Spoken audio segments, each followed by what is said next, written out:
Assalamualaikum warahmatullahi wabarakatuh. Apa kabar anak-anak semua? Ketemu lagi dengan Bu Dani. Kita akan belajar kimia. Materi apa yang akan kita pelajari saat ini? Itu tentang bagaimana cara memberi nama senyawa turunan benzena. Oke, jangan buang waktu. Silahkan simak. Ya, dari literatur atau mungkin di buku kemarin atau di catatan sudah diberikan beberapa turunan senyawa benzena yang sudah memiliki nama trivial masing-masing. Misalkan, benzena apabila mengikat CH3 boleh dikasih nama ini metil benzena atau ini namanya adalah toluen atau toluena. Jadi dia sudah punya nama sendiri yaitu toluen atau toluena. Apabila mengikat gugus OH boleh nanti diberi nama dengan benzanol atau hidroksibenzana atau dia punya nama lain adalah fenol. Nah, kemudian dia mengikat CH2OH. Nah, kalau si benzena dia mengikat CH2 seperti ini, dia menjadi cabang, ini namanya benzil ya, alkohol. Atau kalau misalkan benzenanya jadi cabang saja berarti namanya fenil metanol. Nah, ini namanya ya. Nah, kalau yang ini namanya adalah stirena. Yang mengikat gugus COH berarti aldehid, berarti namanya benzaldehid. Mengikat gugus COH berarti asam karboksilat ya, berarti namanya asam benzoat. Nah, kemudian apabila mengikat gugus NH2 atau gugus amin namanya anilin atau benzenaamin atau benzanamin gitu ya. Nah, kemudian kalau mengikat gugus nitro NO2 berarti namanya nitrobenzena. Nah, kalau ini metoksibenzena atau nama trivialnya adalah anisol. Nah, ini klorobenzena atau fenil. Kalau benzena kalau jadi cabang namanya fenil klorida, ya. Nah, kalau ini asetofenon. Kemudian kalau mengikat gugus SO3H namanya asam benzena sulfonat. Seperti ini. Nah, kita akan lihat pemakaian untuk tata nama seperti apa. Nah, misalkan nih ada benzena dia mengikat 2 gugus Br. Nah, apabila si substituen ya atau substituen yang menggantikan hidrogen, karena ingat ya yang namanya benzena itu lebih mudah mengalami reaksi substitusi ya. Nah, jadi hidrogen digantikan oleh substituen yang lain. Nah, di sini ada 2 Br.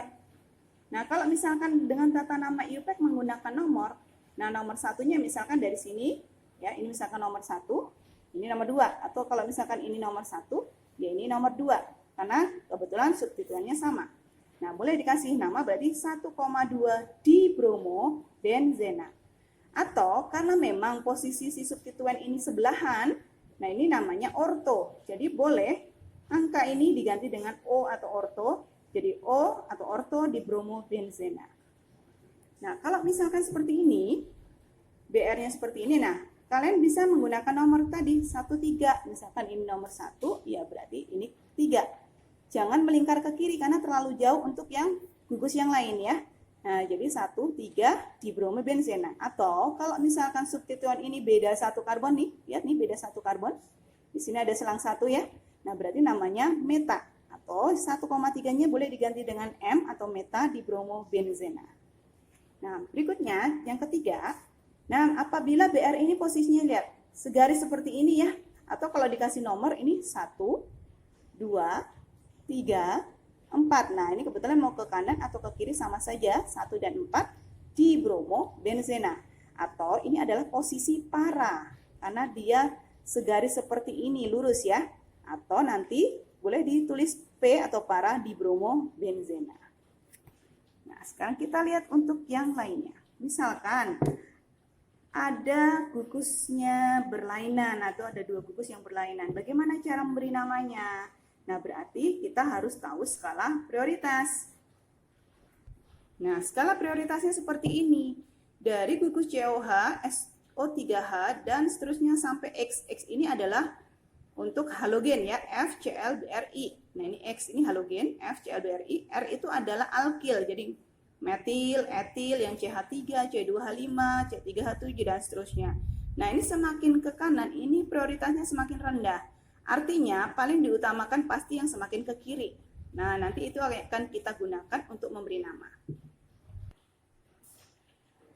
Ya, misalkan nih, di sini ada gugus COH sama NO2. Nah, tadi COH ini prioritas yang pertama, ya.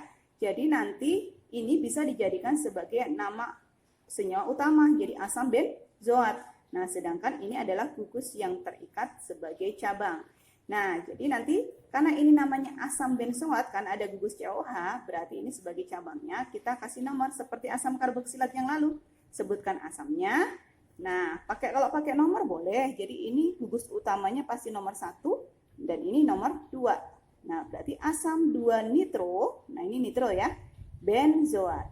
Nah, atau karena posisinya tadi sebelahan berarti orto ya, asam orto nitro benzoat. Seperti ini, paham ya?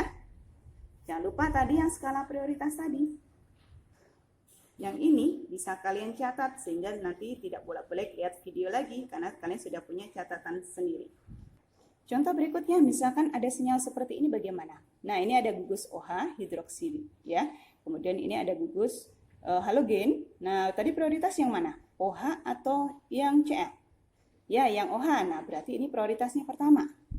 Boleh kalian kasih nomor 1 gitu ya. 2, 3. Nah, kalau mau pakai nomor, ingat OH tadi prioritas pertama. Jadi yang turunan benzena yang ada gugus OH seperti ini ya. Nah, ini namanya kan tadi fenol ya. Nah, nanti nama utamanya berarti pakai fenol. Jadi nanti ini fenol, tinggal ini nomor 3-nya adalah kloro. Jadi nanti 3 klorofenol. Kalau mau pakai nama benzennya pun nggak ada masalah. Ini ada nomornya ya. Jadi misalkan nanti kita kasih nomor nih. Ini hidroksi sama kloro. Nah, urut abjad ya. Berarti nanti 3 kloro. Kloro itu C ya. Kemudian 1 hidroksi. Nah, baru benzena. Seperti ini. 3 kloro, 1 hidroksi benzena. Nah, kalau ini tadi fenol ya. Kita lihat contoh yang lain. Nah, misalnya seperti ini. Ini ada gugus aldehid, ini ada gugus alkil atau metil. Nah, prioritasnya yang mana? Ya, betul aldehid ya. Berarti ini nomor 1, yang ini nomor 2, 3, 4. Nah, ini nomor 4. Jadi nanti boleh 4 metil benzaldehid. Nah, tadi boleh diganti yang ortometapara juga boleh ya. Jadi ini kan segaris ya, berarti nanti para metil benzaldehid. Seperti ini. Untuk yang senyawa yang tadi juga boleh ya. Nah, ini tadi kelupaan ya. Ini boleh tadi posisinya kan dia seling satu karbon ya di sini ya. Namanya meta, boleh meta klorofenol. Ya, ini aja ya. Ini diganti nanti bisa meta M klorofenol. Seperti ini. Oke. Nah, kalau yang ini bagaimana? CH3 itu alkil, kemudian Br itu halogen. Halogen itu adalah prioritas terakhir ya. Berarti ini. Yang mengikat CH3 tadi berarti apa? Namanya anilin. Ya. Oh iya, berarti toluen. Kalau anilin tadi mengikat NH2. Iya betul. Nah, ini adalah toluen. Betul.